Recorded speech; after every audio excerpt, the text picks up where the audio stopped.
मित्रांनो, सध्या जगभरात एकच प्रश्न जोरात चर्चेत आहे. इस्रायलचे पंतप्रधान बेंजामिन नेतन्याहू जिवंत आहेत की त्यांचा मृत्यू झाला आहे? गेल्या काही दिवसांपासून सोशल मीडियावर एक धक्कादायक दावा वेगानं व्हायरल होत आहे.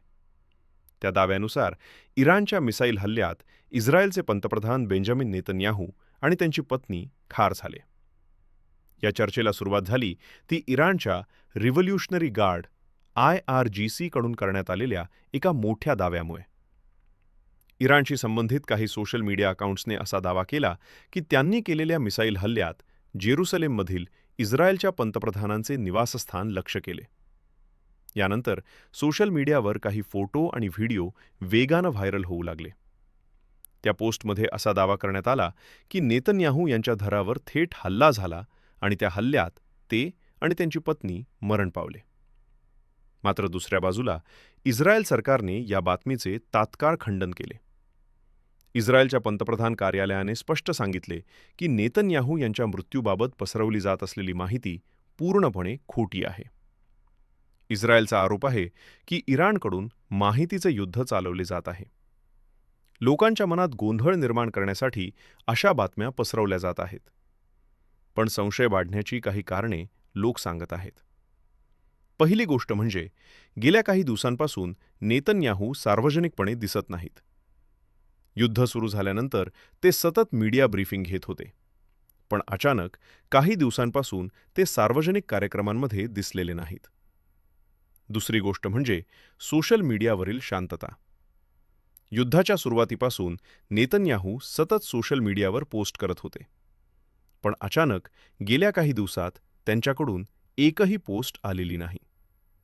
यामुळे सोशल मीडियावर एकच प्रश्न विचारला जात आहे. जर सर्व काही ठीक आहे तर नेतन्याहू समोर का येत नाहीत?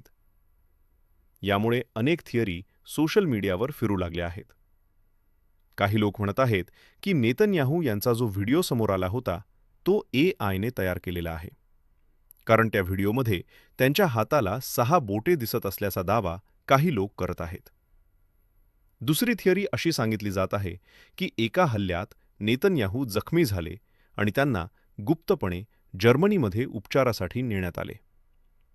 काही लोक तर असा दावा करत आहेत की नंतर तिथेच त्यांचा मृत्यू झाला आणि ही माहिती लपवण्यात आली. मात्र या सर्व गोष्टी सोशल मीडियावरील दावे आहेत. याबाबत कोणतीही अधिकृत पुष्टी नाही. आणखी एक थिअरी अशी आहे की नेतन्याहू जिवंत आहेत, पण ते एका सुरक्षित बंकरमध्ये आहेत. युद्धाच्या परिस्थितीत अनेक देशांचे नेते सुरक्षित ठिकाणी हलवले जातात. म्हणून काही जण असे म्हणत आहेत की सुरक्षा कारणांमुळे ते सार्वजनिकपणे दिसत नाहीत. दरम्यान भारतातील पत्रकार आदित्य राज कौल यांच्याबद्दलही सोशल मीडियावर अफवा पसरवली गेली. त्यांच्या एका व्हिडिओमुळे नेतन्याहूची लोकेशन उघड झाली असा आरोप करण्यात आला. मात्र आदित्य राज कौल यांनी स्वतः सोशल मीडियावर पोस्ट करून हे आरोप फेटाळले आणि ही पूर्णपणे फेक न्यूज असल्याचे सांगितले. या अफवांमुळे आंतरराष्ट्रीय पातळीवरही चिंता वाढली आहे, कारण इस्रायल आणि इराण यांच्यातील संघर्ष आधीच गंभीर टप्प्यावर पोहोचला आहे. अशा परिस्थितीत इस्रायलच्या पंतप्रधानांबाबत अनिश्चितता निर्माण झाली तर परिस्थिती आणखी गंभीर होऊ शकते. म्हणूनच सध्या संपूर्ण जग एका गोष्टीची वाट पाहत आहे: नेतन्याहू सार्वजनिकपणे समोर येण्याची. जोपर्यंत ते स्वतः जगासमोर येऊन या अफवांवर प्रतिक्रिया देत नाहीत, तोपर्यंत सोशल मीडियावर या चर्चा आणि थिअरी सुरूच राहणार आहेत. युद्धाच्या काळात माहिती देखील एक मोठे शस्त्र बनते. कधीकधी चुकीची माहिती पसरवून विरोधकांमध्ये गोंधळ निर्माण करण्याचा प्रयत्न केला जातो. म्हणूनच अशा परिस्थितीत कोणतीही बातमी ऐकताना तिची सत्यता तपासणे खूप महत्त्वाचे असते.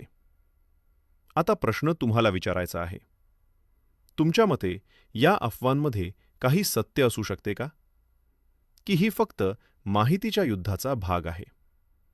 तुमचे मत कमेंटमध्ये नक्की सांगा. व्हिडिओ आवडला असेल तर लाईक करा, शेअर करा आणि चॅनलला सबस्क्राईब करायला विसरू नका. धन्यवाद.